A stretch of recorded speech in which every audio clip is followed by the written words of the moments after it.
So many women in midlife start to wonder, how do I take care of my body now that it's changed? What if the same workouts that used to energize me are suddenly wearing me down? So today's Mm. guest, Ann Goodsell, has made it her mission to rewrite that story. So hi, I'm Dr. Evelyn Ellis, a naturopathic doctor and a women health expert, helping women through hormone transitions and midlife vitality. And I cannot wait to dive into this conversation because today we're talking about confidence, strength, and movement that honors the body you have now, not the one you had 20 years ago. So, Ann Goodsell is a seasoned strength and conditioning coach with nearly 4 decades of experience. She trained Olympic athletes, authored fitness books, and even served as Madonna Body Double for the Blonde Ambition Tour. But after facing her own challenges in menopause, painful joints, weight gain, and sleepless nights, she discovered that the old rules of fitness no longer applied. So today, she helps women 55 and up rediscover confidence and strength through her online program and retreats. So Anne's stories reminds us that transformation doesn't stop at midlife; it's evolved. So let's get into it. Hi, Anne. Let's Hi. have you Great. introduce yourself and how you get into this journey. Okay. So, what am I? I'm 65 years young, and Beautiful. I now feel, I think I hit 60, and then everything started to change. I think what happens is during your 50s in particular, women are so busy looking after their family, their careers, elderly parents, that we kind of put ourselves on the back shelf. And the problem with that is that because of what's happening to us hormonally, a lot of it we are so unaware. It's not like you get to 55 and you start to change into blue or something, which would be very obvious that you were going through some changes. So a lot of those changes aren't obvious, and they're very well Mhm. hidden. And that can be hidden in depression, anxiety, high stress, really lack of sleep. Sleep, I believe, is the main key. If you're not getting Yeah. quality sleep, then you're setting yourself up for some real trauma and some troubles ahead. I think, sleep, honestly, I think having had, I did 2 years of sleep deprivation, and I tried everything naturally, and nothing was touching it. And I can remember it so clearly, 2:53 every single night I would wake up. And the problem is you don't just wake up and fall back to sleep. It's the brain's whirling around, you're hot, you're Yes. sweaty, you are on overload again. So to try to get back to sleep is very, very difficult. And it definitely impacted my work. And I'm seeing that with many, many, many clients at the moment. They are really burning out. They are so fatigued. So it's a case of really taking a big step back and, a little bit of meditation, some breath work, all Mhm. of these things to be more self-care. And I think when you're busy doing everything, you're obviously juggling like 10 balls in the air, but there comes a point where you cannot maintain those 10 balls in the air anymore. There's no space for them. They're just crashing all around you. And then that's when I think it really starts to hit home. And then you get things like Yeah. muscle loss, weight comes on, all the things. We're now so much more advanced. We have so much more research and understanding and ways to discover what is going on. So Yeah. it's a journey. It's a journey. But when you're in it, you're in it. So I think Mhm. I expressed before, it's a bit like a depression. When Yeah. you're in depression, you don't know you're in it because you're actually in it. And I think this is Yeah. what happens to women, particularly in their 50s, towards True. mid to late 50s. I think, again, because we have so much research and information now, maybe it's a bit more of a safeguard, but personally, and the women that I've trained over the last 10 to 20 years who have been in menopause, they have not had that safeguard. Yeah, thank you for saying that. And thank you for saying that we do have multiple balls to juggle. And I wonder, wow, we have an extra job, like a circus, just have like different ball, family, relationship, keep everyone, it's like a glue together. Those sort of very micro jobs. And it's different when you transition through life for sure. I appreciate you also point out that sleep is important because, and also like weight gain, different symptoms. Even though I'm not there in that age group, but I work with so many women in the same age group and I hear them all the time. So when you say it, it's just like bring out the living situation of these women for the audience to hear. And that was very beautiful when you say a little bit of meditation, breath work here and there. And also to point out for the fact where your career have evolving from like a training Olympic athlete to empower midlife women. How does it evolve and the time to for your own personal discovery and the time to do all of these work and to empower these women with your past history of working with other very top like performers? How does it look like? Yeah. Oh, big question. Well, I think at the time, it was amazing to work with Sally Gunnell, who was the Olympic athlete that I worked with, but I was still very young in my career at the time.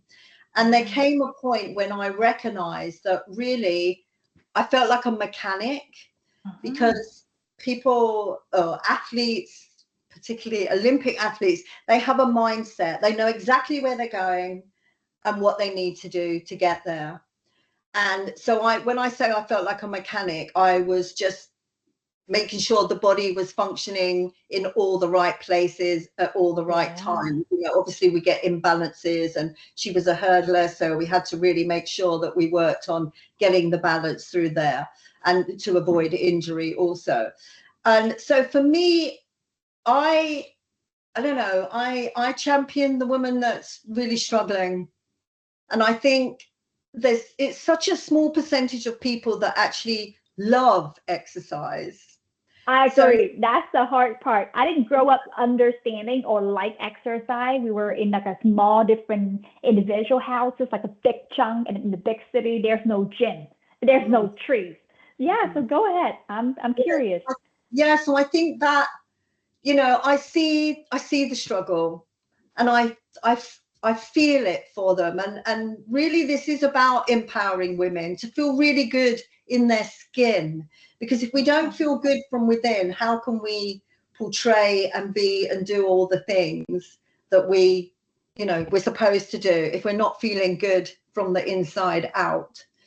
So for me, after that, then I obviously went off and had children, and then I trained women mums. I kind of evolved with my timeline where I was at, and continue to do that, and also trying to fit in picking up kids from school, dropping them off, all of that stuff. I would get up and do 6 o'clock boot camps before the kids went to school, and it was a real juggle. And again, I just want to help women that find it really, really difficult, because I want them to feel good. Because if you feel good, then everything else around you sort of falls better into place.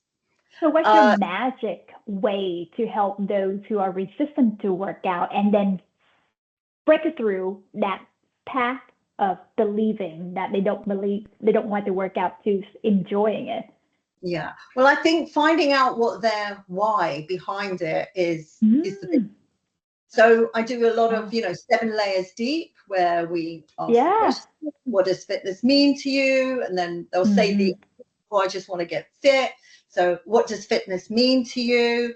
And then they'll give another answer. And then we just continue until we come to that place within. And usually it's through lack of confidence, self-worth, often, childhood trauma, traumatic relationships, all of these things impact how we think and feel about us. You know, I had one client, in fact, I still have her, she's a lovely lady, and she had these pair of jeans that were like a size 6, and she's 47 now. And about 4 years ago, she was like really desperate. I really want to get into these jeans. I really want to get into this jeans. And I'm like, but you've had a child, your body shape is changing. Why not, throw those jeans away and buy another pair that fit you now? Then you're not destroying yourself, making yourself feel really bad that you can't fit into those jeans. And even if you were to get into those jeans, your body has changed. So, be kind. It's about being kind. And of course, if you get a really good pair of jeans, you're going to look amazing anyway. So she's like, let go of that. But when I got to her why, it turned out that her brother, when she was really young, I don't know, 10, something like that, he had made a passing comment about being fat. And she's never fat. She's not, she's not big built in any shape or form. And even though she knows that she wasn't fat, she believed, because her deep core belief was that she was fat, and she couldn't let that go. So she became bulimic, she had issues around food disorders. But the moment we managed to get beneath the surface and eradicate that, because of course that's not who she was, and he certainly didn't mean it. He was just teasing her, as as children do. That's what children do, not intentionally, but she had held that inside. So for about 30 years she had been really uncomfortable in her skin, not liking herself very much, depriving herself of things, or binging on those things that she was depriving herself of. So it was that constant yo-yo, and really not feeling happy in her skin. So by getting rid of those genes and working, understanding what was said, how it was said, what it meant, and getting that feeling out and replacing it with more self-love. I'm worthy, I deserve, and she's a changed woman. And now she eats what she wants.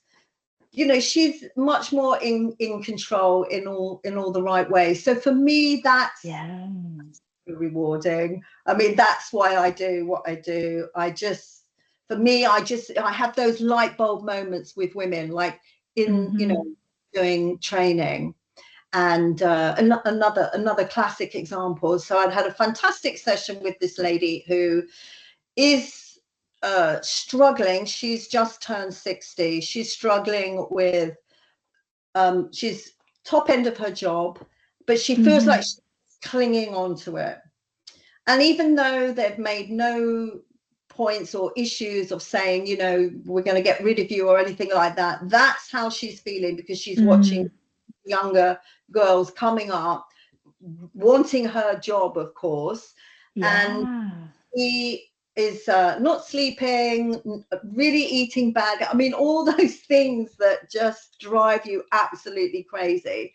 And she's eating badly and really struggling to exercise. So we had a little one-on-one session, and at the end of it she's going, I feel so good, I feel great. And then she caught herself in the mirror, Evelyn, and I saw her face drop, and she went, but this and that. And I went, stop, just stay in the moment. That image will disappear. Hang on to that feeling that you are putting in the work, and stop looking in the mirror and looking at all the bad things that you don't like. Look at what you've just done. Look how empowered you feel. Look how good you're going to look. Like, look ahead. Don't look back. And I think that happens so many times. Thank you. I truly appreciate, and I would imagine I'm feeling it from your passion, from your heart, that you want to dig deep into that root. Because everything we do, like for me with a hormone support, and then I just do for biological, lay out all the lab tests, and also compare with their previous time when they were young. And we can all see the changes over time. With the blood work, the hormone, we can see those level of sex hormone drop in this level of 50s versus 30 or 20s. People will see it at the same time. Do people believe in it? That Yeah. mindset is so important. And I'm so appreciative you hit to the coffin, the nail in the coffin of where it is coming from. And I love the part where you say that the lady who in the childhood, some other comment that kids talk to each other, children, we inner child receive very easily, and at the same time it embeds deep into our frontal cortex, and we didn't let it go. We hold on to it even though it was just some very innocent comment back then, but we do cling on it. I do that a lot of time in my own mind, which does take time. That now when the word you say, now she has control. We are not that child anymore, but we have that control to really take action without just observing that and can't do anything. It already happened. That's so wonderful, we said. Yeah. I think also, I think this is where journaling really comes into its own as well. And I incorporate all these things in my targeted program because I understand that it's not just about the exercise. It's about behind the exercise. And that's the most important thing. So, you know, a lot of resistance to journaling, to meditation, all of these things, because sitting with yourself is actually the hardest thing. But really, it should be the simplest thing because this is where you live. This is your home. We only have us. Yeah. So, you know, got to learn to love it and appreciate it and value it. Because when you do value it and appreciate it and love it, then all those things just start to melt away. So when you talk about, you know, coming to an exercise class, you know, what there is that we do some priming at the beginning of our classes, which is about setting intentions. This is about connecting with our bodies, really bringing our attention to the present moment so that you can really absorb the workout that you're doing. So you're really in it. And then we focus a lot of attention on, like, you know, how did that exercise feel? What did it feel like in your legs? What did it feel like in your core? What did it feel like in your arms? So again, just bringing them into the workout. They're not just going through the mechanics of it. And I think that makes such a difference to how you think and feel. And then at the end of the class, we'll go and feel that feeling, feel those happy endorphins, feel your body, feel it changing, feel it looking after you. This is that vehicle. This is your home. And I think all of those things can make such a difference to making you get up in the morning, do the exercise and move on with your day, because it's done. And then you don't have to think about it. It's done. Because if you start thinking about it, then, oh, I need to do the washing up. Oh, I need to go here. Oh, I'm going to have lunch. I'm going to do this. You're not prioritizing your health and well-being, because it's not just physical training. It's about how it affects your mind. I think that's just, it's magic. That's beautifully said. And a lot of alignment that I can see is, I always ask my patients, my clients is, how do you feel when they do a certain food trigger? How do they feel in their body, like chest pain, or is it like from night sweat, because that was a symptom of menopause, when they do a certain hormone replacement or take a certain herbs. And some people are like, nothing, or they just like, I feel a little bit better. But I always try to go deeper a little bit, like where exactly how your body notice, like is it like heart rate, is it sweating, is it like skin feeling better? So those are the questions that we usually go deeper. And I would also invite the audience to like sit back, find out if we try something, how do we feel, mindfulness to really make sure that we listen to our body. I mean, the fact that you do all the blood tests and everything, I mean, I think that is so important. I mean, wow, if I'd had that 30 years ago, that would have been just so incredible. Because as you just, it's about how you feel. I have become really observant of blood sugar levels. I Yeah. really, so I don't know if you know her. What's her name? The glucose goddess. Yes, She, I heard yeah, that from my clients. love her. And one of Yeah. the hacks that she does is have some greens before you eat anything else. So basically you're getting your fiber, and what it's doing is, oh, here's a classic example. So here's your gut, okay? So if you put some greens in there, it's just gonna sift through really slowly. Take that away and you Ah, just eat, let's say a piece of chocolate or something, the body, the insulin is so highly driven through the body. And I've been testing it. It's been really interesting. So now before I eat anything, whatever it is, even if I have my cup of coffee with my protein powder, I'll always have, like, I know it's going to sound really mad, but I have a handful of greens before I eat yeah. anything. And what it does is I can feel my body is so much calmer, because when I don't, Yeah. I can feel it all churning up. So classic example, if I want a piece of chocolate, I make sure I have a piece of greens first. I know that's mad, but the best thing about it is means I'm getting more greens inside me, which is a bonus, of course. Yep. But if I Peace of don't, mind. I can feel my body jittering. I can feel it. And I don't think I ever really noticed that. So again, it is about bringing awareness. The more you can Yeah. become connected, which is why I said I love journaling, because it's a moment of just writing things, and then gradually you'll start to see what your thoughts are and Yep, how you your think pattern. about yourself.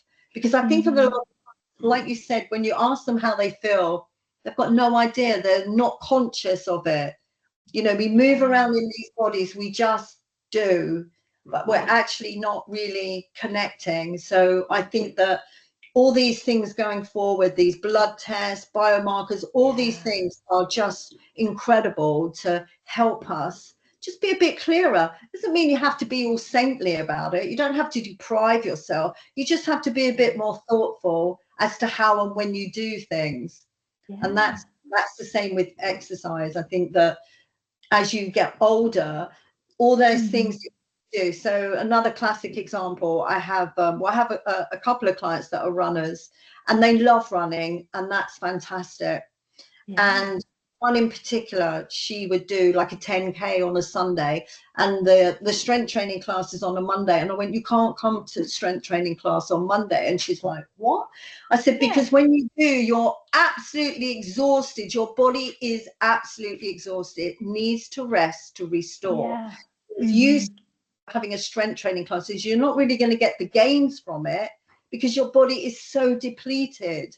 So you're better Mm-hmm. off a day's rest and then doing it the next day. And then the Yeah. other lady, lovely lady, she did her first marathon at 63. And Beautiful. I watched her training. She asked me if I'd train with her, and I went, no, I'm not doing that. I've already done one of those. And actually, I don't want to do that to my body. It doesn't want to do that kind of thing. It's too many miles a week. I'm trying to build muscle, not lose it. So Yeah. I watched her over 6 months put on tons and tons of weight, because hormonally her body was so stressed. And she's Yep. like, I'm not eating much more. She said, like, yes, I'm eating more, but not anything bad quality, a lot more protein. And but she said, I put on all this weight. And then she did the marathon.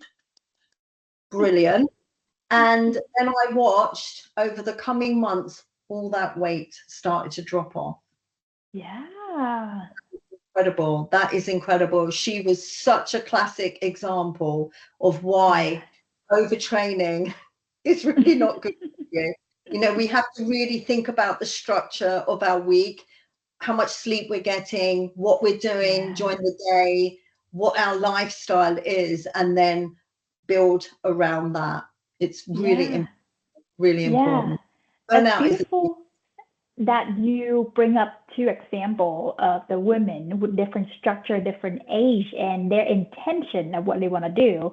And the last example, especially when women get to a certain age where children get out of the home, their job winding down, they have more time with themselves, more time with the husband, then what do we do next? Right, in their time of the day. And that's great if she was wanting to do any type of marathon. But at the same time, how do we pull our body change in that different time? And you talk about not want to lose muscle at your age, right? Mm, And all women age in their 50 plus. That was so critical. And I hope there are so many conversations out there about don't lose your muscle because people do GLP-1 injection, at least in the US market, and yeah, many other medication for weight loss. And some of them do eat up into your bone density and your muscle mass. And mm, once you lose it, and of course body fat does go down, but it just make it harder to even gain. yeah, Yeah. it's really hard. From my own experience, Mm-hmm. in my 50s, what was I, 50? I think it was, yeah, 57. I suffered with some trauma, and the Mm-hmm. impact on my body was just quite mind-blowing, because I was continuing to do what I needed to do to function, and I was actually losing muscle, apart from the fact that for about 2 years I had such painful joints. I couldn't even Yeah. put the key in the door and turn the handle. I couldn't lift the kettle. It was unbelievable. Getting out of bed took about 10 Yeah. minutes, like trying to get the ankles to work, the knees. I couldn't sit cross-legged on a mat. I couldn't get into a child's prayer. I couldn't move. And I just had to keep going out walking. I couldn't lift any weights. And then I Mm-hmm. think all the trauma and the stress in the body, I then developed a frozen shoulder, which Mm. oh boy, I would not wish that pain on anybody. Hurts. Yep. That is just unbelievable pain, unbelievable pain. Having never had Mm-hmm. anything like that before, it really, yeah, it humbled me for clients that have, injuries. And I Yeah. think due to the loss of estrogen and collagen, and yes, it's great, Yeah. HPV and bioidentical, but you're still, it's just a top up. It doesn't mean that it's going to Yep. solve the issue. And then look, Mm-hmm. having to eat more protein, all of these things, really had to dissect everything, take those Yes. big backs and have a big look. So not being able to exercise, because it's really weird. I never really understood this, but with the frozen shoulder, it Mm-hmm. does affect the shoulder. It affects your chest, the back, the hips, the knees, ankles.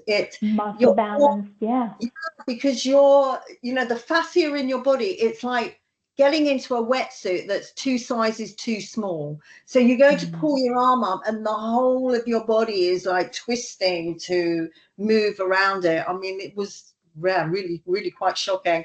But that I would say a lot of treatment and a lot of pain going through physio exercises that I did every single day religiously, because I think what people tend to do is they get a list from the physio and they do a few and then they go, "Oh, it's Mm-hmm. because it's painful." But Exactly. you have to keep doing them, not to the Yeah. point where you're in so much pain, but you take it to the edge, and that is the Mm-hmm.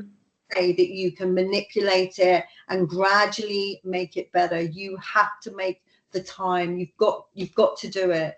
And then I would say in total, it's taken me 7 years to become Yeah. completely mobile again, and to be able to lift the Wow. weights and to, pull up a bar and put it over my shoulders. I couldn't get my arms in the air. I couldn't do anything. So as I said Beautiful. earlier, it's a real humbling experience. Yeah, thank you for sharing. And Yeah. I appreciated you say the number 7 years. It Mm, it takes a long time, but then the result, look at you. You are living proof for all of yeah, the work that you put in. yeah, And this really encouraged the audience to not give up. And yeah. I can relate to that story. My mother, she fell on her elbow twice on the same location. And I was like, why? Why would happen? But because she's in her 65 and she got that osteopenia after doing a DEXA scan, And I tell her a lot because we didn't grow up with knowing exercise, and women in our culture is like, you look slim, you're thin, that's your goal. Not much about a conversation about the muscle training. And all of my aunt and my mother in that age now, about 50 plus, they all complain about like joint pain, etc. And they also have injury and that fear of like, if I move, I'm gonna hurt myself. Therefore, they Yeah. rather not to move. Yeah. And that is It's just a real. bigger It's real. mindset to break through, because when we're young, like for now, if I talk to them, they should like, what are you talking about? Oh, because you're young, therefore you can do it. But until Yeah. waiting to then, you will find out. And I feel like there's some living proof out there. Please look into those experiences. Yeah. Yeah. I mean, I can honestly say that there was a time, you've just evoked many memories there. There was a moment of stepping off a bus, and I've always jumped off the step onto the ground, just naturally, not thinking about it. And Energetic. there was this inherent resistance. My body was saying, I don't think your joints can support that. And I was like, whoa, what's going on here? And I see that all around me. I see that resistance to do things because, classic example, I watched a friend get a step ladder out, and it Oh, was to wow. change a light bulb. And she got halfway up the steps and she went, I can't do it. And I went, what's the problem? And she went, I might fall off. So that whole fear factor of not feeling strong, not feeling stable, not having the balance, the brain is already telling you, pay attention. There is things happening here. And I always refer in every class that I do, your muscles are your armor.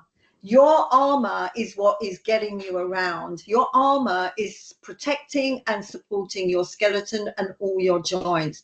The weaker your muscles are, the weaker your joints are going to be, because it's doing that. If you've got muscles to protect your shoulders, you've got biceps and triceps, you can pick things up, put them down. I mean, we live in a world now where most modern cars, you just touch the back to open the boot. There's no lifting it up, putting it down. Right. So we're not using those muscles.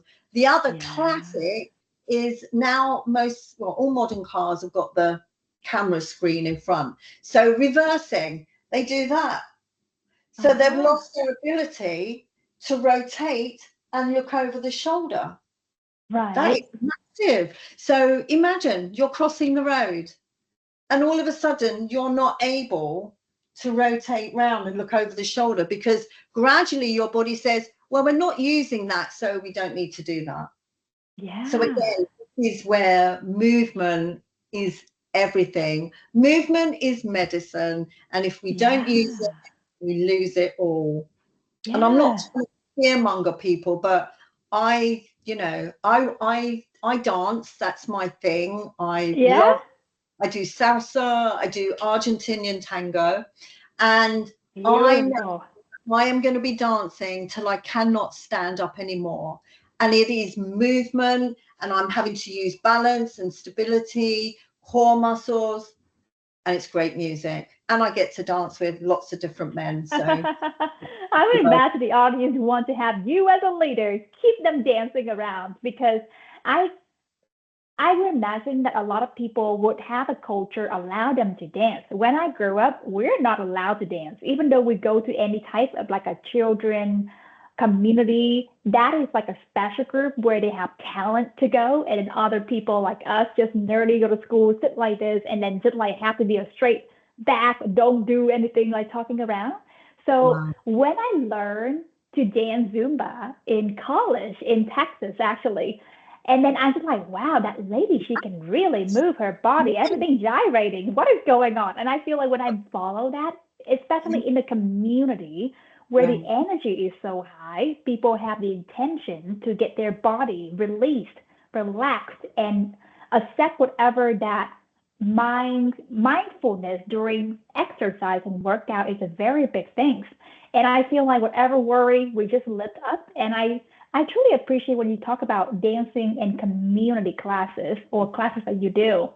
It's make a big difference when people do it themselves, where they have their own thoughts down that rabbit hole, and there's no coach or no other people for them to go back into the right direction. So what would be like the target, or like, let's talk about like 5 target classes or something that you help people to like get their mind back to the right goal? Yeah. I think, well, I do 5 targeted classes. I have 2 strength training classes a week with a 2-day gap in between for rest and recovery. I have a mobility, meditation, journaling session. And then I have cardio hit for cardio functioning, which is often Tabata, and I mix it up. And in that class, which is actually my second popular one, well, they're all popular, but you know, there's some that are a bit more playful. But this one we do pelvic floor exercises, and we also do brain teasers. So again, getting the brain. So the one we're doing this month is to get your hands like this. So you look between your fingertips, and one hand comes forward. Let's do this. One goes back, and then you work on that. But you're not looking. Yeah, so really, and actually a few of them have said, oh, I can really feel my brain like having free figure, which is so important to keep all those, you know, keep all those lights on. And again, that's why dance is so great, because you're learning steps and or learning a language. These things become, again, really, really important. If we don't use it, we lose it with everything that we think and do.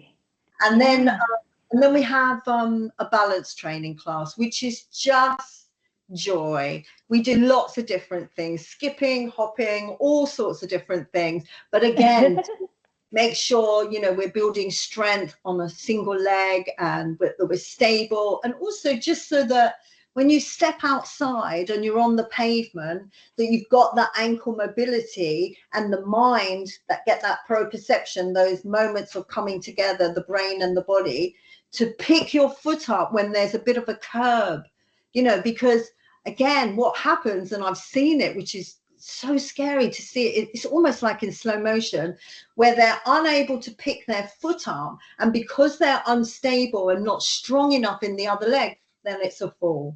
And then it's, you know, broken ankles, broken knees, hips, all of those things. And then, you know, that process of recovery and repair is so much longer. It's not like when you're 20 and you break your knee, you know, break your arm or something, and you're out playing basketball in about 4 weeks. This is months, this is years to recover. And again, making that effort in there, because the brain's very lazy. It just wants to hang out in the hammock. It doesn't really want to do you know, this is why, you know, the brain is like it has its data banks, and we're on these loops. So I think it's something, you might know this, but I think it's something like, I don't know, between 75 and 90,000 thoughts a day we have, and out of it's something like 50 or 60,000 that are exactly the same day in and day out. Wow. So we are on auto loops. You go in the bathroom, you clean your teeth. You go in the kitchen, you put the kettle on. You go in the cupboard, you get this, you get that. So they're automatic. So unless we challenge that, then everything just sort of, you know, gets really narrow. So exercise is so powerful. It, you know, lifts your spirit. It's for your mental health. Oh my goodness, for your mental health, those happy endorphins. So at the end of every class, we have, apart from, like, you know, I make them stand there and feel how amazing your body feels. Feel the work that you've done. Feel how, you know, how, what's the word? Or how amazing you feel about yourself in this moment.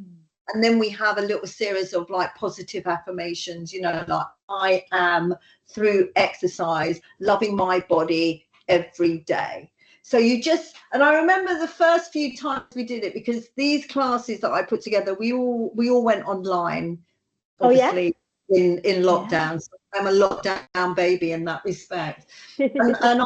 And I remember, and it's the great thing about seeing everybody on the screen. So everybody pops up on my television. And I remember when we started doing this, and there's a few of them like, no. And now I'm watching them go, I am, you know, Beautiful. it is Yeah. so amazing feeling. And I come off that class and I'm like, yes, yes, Achieve. Yeah, yes. thank you. It sounds like the pattern you talk about, that automatic loop that we do every single day. And when more responsibility, more things that we are have on our plate, then potentially our focus go toward how to achieve those things. But then it will drain your energetic field.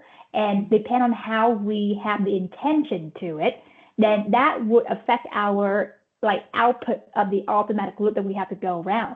So your class was helping people to break that pattern and Great. empower them Rewire. to redefine who they are, their identity. That's beautiful. That's powerful that you It's include really, into your exercise. yeah. Yeah. And I think, I think when you come to midlife, when most women feel really downtrodden, they're exhausted, they're fatigued, they're wiped out. The last thing they can think about is feeling good about themselves. So this is a really good way. Again, journaling. I get them to, like I say, if you can't think of what to write down 3 things that you are truly grateful and thankful for, and start with that every single time. So you've already set a happy tone. You're Yes. already feeling like, yeah, I feel good. Life isn't that bad. That life is Yeah. difficult, but it's how we perceive it. And about exercise can really help to shift that mindset.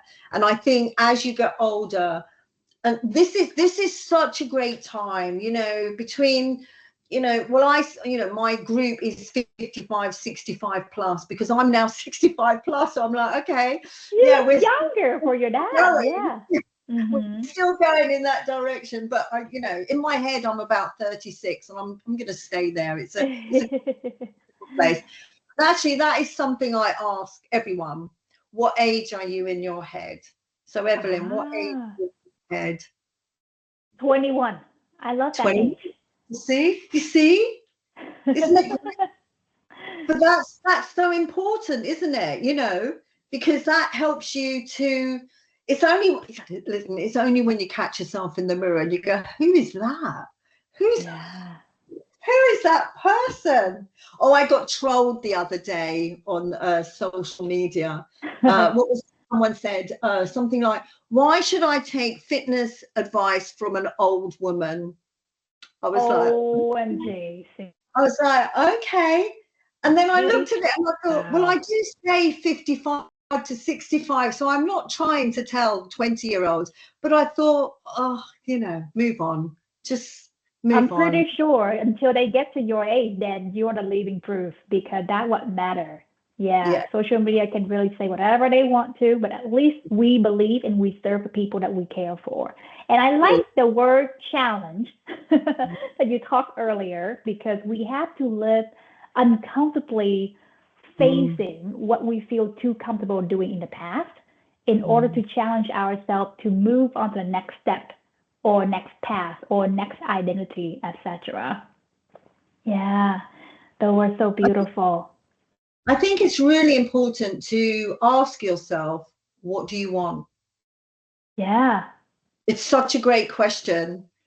And again, it's another one. I mean, I do a lot of this stuff in my monthly workshop because I like to get below the surface, because I do yeah, and understand that it's not easy.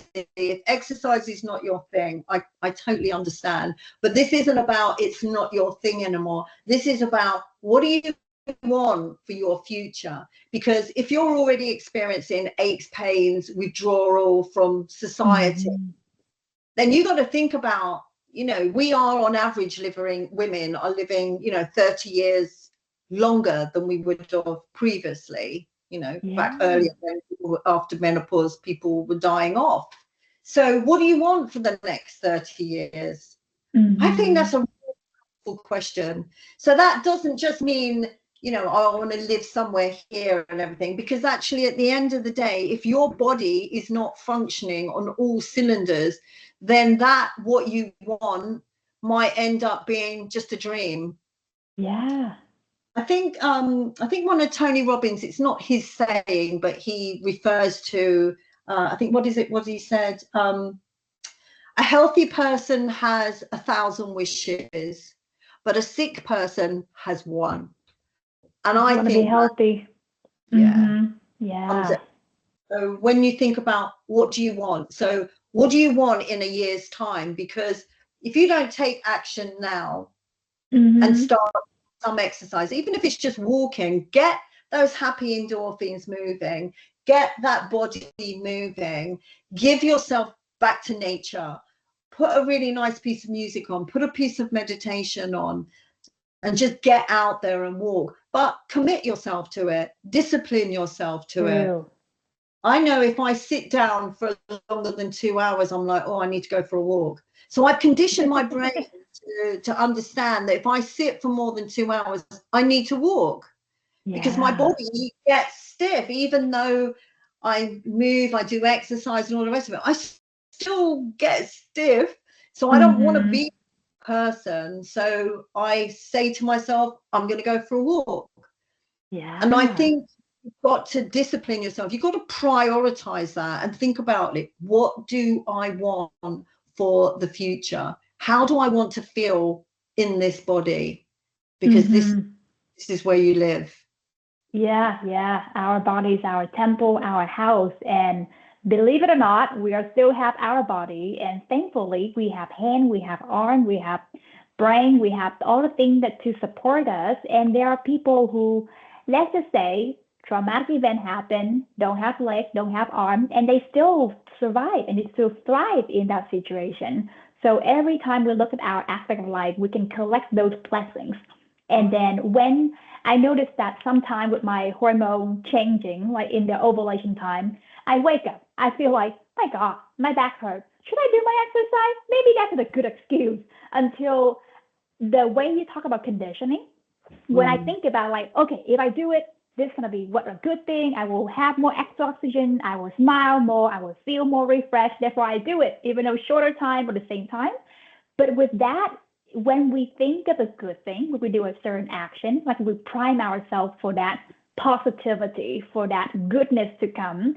If we think of, oh, I feel too tired, it's gonna hurt more, then potentially that possibility will shrink and we will not know what would happen next because we already tell ourselves, You're absolutely right. It is our self-talk. And again, remember, I'm 65, so I've got 65 years worth of self-talk. So we've all got, a package behind us. And again, that's where journaling really comes into itself, because you start to see those patterns and you start to recognize that, like you're making excuses. It only is a good habit when it's done every day. It has to be. And then what happens is you shrink that negativity down. So you've rewired the brain to go, I'm going to go for a walk. Or as you just said, when you're ovulating and you're not feeling that great, you adapt. Maybe just go for a walk, maybe just swim, maybe do a little bit of yoga, lay on the mat, do something, but it doesn't have to be, full blown. If, strength training, it's hard work. I'm not going to pretend it's not, but it's so gratifying when you've done it. But there are days when you struggle. So I lift lighter. I don't not do it. Lift lighter. I won't push myself to that point where I'm like absolutely exhausted. I'm potentially putting myself into an injury zone. So again, just honoring your body, understanding it in that moment. So priming is a really good way to kind of get connected mind and body in the moment. So again, I always ask them, how are your muscles today? How are your joints today? And then we do a bit of priming around the belly, around the gut, and it's like, do you feel a bit bloated? I ask them questions so that they can actually ask themselves. So it's that constant reconnecting with the body, and just doing right on that day, honoring it. Doesn't mean have to miss a day, take it as a rest day, go for a walk, do something different, but get up the next day and get back on it, and you'll feel so much better for it. Yeah, thank you for saying that we're adapting, because other workshop I do like eat for your hormone or work out for your hormone, especially still menstruating. And I know Dr. Stacy Sim, she was very big into workout for menopause or perimenopause, where the duration is more important than the intensity is more important than the duration of length, especially in the age where you want to prevent injury, not pushing too hard when you get to the injury time. And for the audience who's still menstruating, when you do have a high level of hormones, such as on that day 12 level, then that's a good time for the exercise, because you have a lot of good stimulating hormone from estrogen. When the menstruation happens, take a rest. No need to push, because your body have a lower level, because that goes through the cycle of the menstruation. So that's beautiful, where women, we do have those fluctuation and transition, and we always adapt and change, and also the new pattern of belief as well to come through. You know, that's so lovely.